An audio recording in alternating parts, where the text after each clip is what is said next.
If you want to know just how much Americans revere Robert F. Kennedy's speech in Cape Town 50 years ago, you need only visit Arlington National Cemetery in Washington.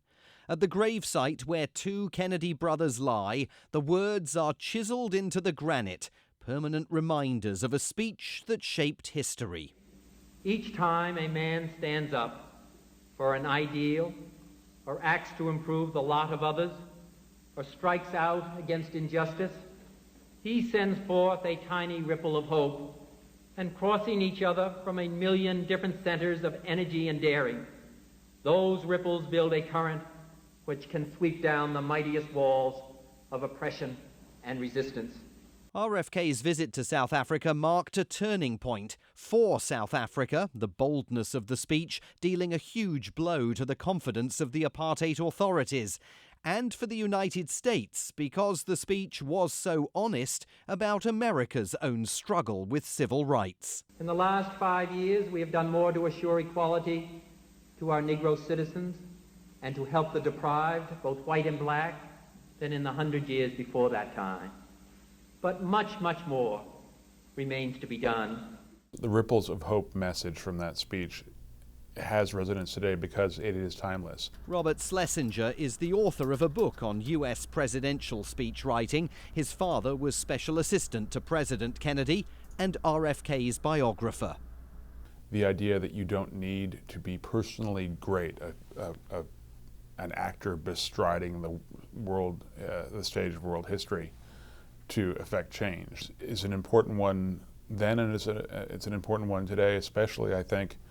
Robert Kennedy's visit to South Africa came at a time when he was a U.S. senator and seeking to underpin his foreign policy credentials for his own presidential campaign.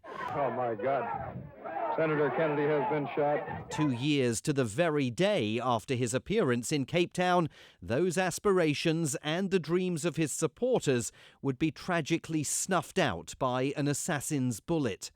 But before then, before the funeral and the mourning and another dose of tragedy for the Kennedy family, RFK privately wondered how much his speech had achieved. My father, Arthur Schlesinger, noted that RFK's great frustration about the trip to South Africa was that he knew that when he left, things would, on the ground, remain the same. And, he understood the importance of the moment and the importance of making the speech and making the trip, but he knew that there was only so much he could do, and he found that very frustrating. Who knows what he would have made of this scene 47 years later, when America's first black president made his own speech in the very spot where RFK had stood. It would have seemed inconceivable to people at that time that less than 50 years later, an African-American president might address an integrated audience at South Africa's oldest university, and that this same university would have conferred an honorary degree to a president, Nelson Mandela. Times have changed there and here, with lots more work still to be done in both countries. But with the cadences of one of the 20th century's great speeches etched in stone for future generations, RFK's words remain vivid and vibrant today. Simon Marks, Washington.